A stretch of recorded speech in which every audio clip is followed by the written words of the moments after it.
Macron, un vrai danger pour la France. Ainsi donc, selon Macron, le monde continue sans cesse d'être plus brutal. Quelle la palissade!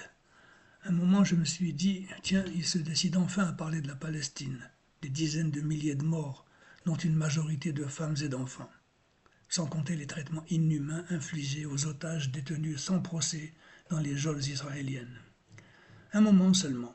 Sans surprise, la Palestine où se déroule l'un des pires génocides et écocides sous nos yeux depuis octobre 2023 n'intéresse pas Macron et ne figure même pas au menu qu'il propose. Il n'en a d'ailleurs jamais parlé, sauf pour réaffirmer son soutien indéfectible à Israël et sa complicité dans ce drame qui se joue en direct sur nos écrans. Non, l'inquiétude qui doit nous habiter, nous hanter, c'est celle d'une invasion imminente de l'Europe par la Russie. Un pays qui, après 3 ans de guerre, n'a toujours pas réussi à faire plier la résistance ukrainienne, mais qui aurait pour projet insensé d'envahir toute l'Europe. Quelle incongruité! Après la panique savamment entretenue durant l'épisode Covid, voici le nouveau croque-mitaine, la Russie. On se croirait dans une cour de récréation où les enfants s'amusent à se faire peur. Au siècle dernier, quand l'Europe allait mal, le juif était son bouc émissaire préféré. Il était sale, voleur, escroc. En un mot, il était responsable de tous les maux de la société.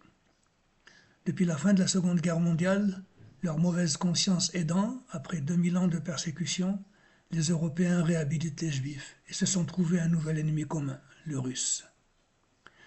Bien sûr, au fil des ans, il y avait eu l'Anglais, cet ennemi presque héréditaire, surnommé le Rosbif, ou l'Allemand, ce Boche qui contestait les frontières, en passant par l'Italien, ce Rital qui, comme le Portugais, venait voler le pain des Français. Aujourd'hui, tous ces Européens sont devenus des égaux. Donc on a inventé un nouveau loup-garou, le musulman.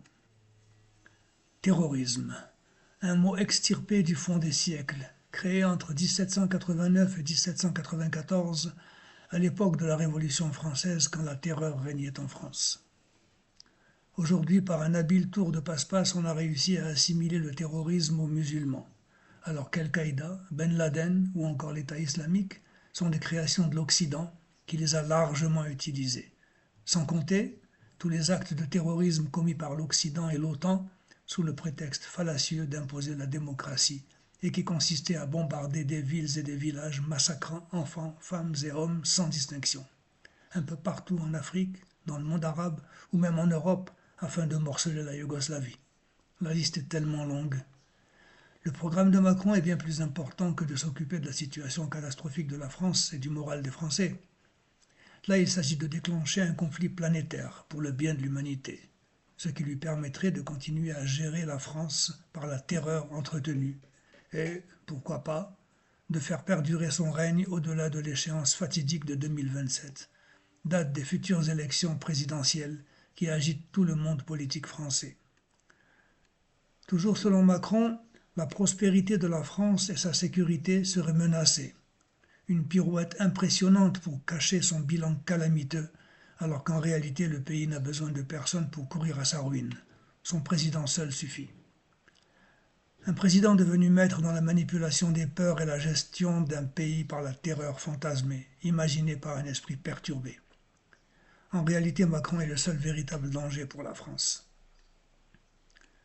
Quand j'entends Michel Onfray sur une chaîne poubelle affirmer que le danger ne viendrait pas de la Russie, je me dis, enfin, un peu de rationalité dans le discours politique. Sauf qu'il ne s'agit pas d'un politique, mais d'un philosophe, comme Bernard-Henri Lévy ou Alain Finkielkraut.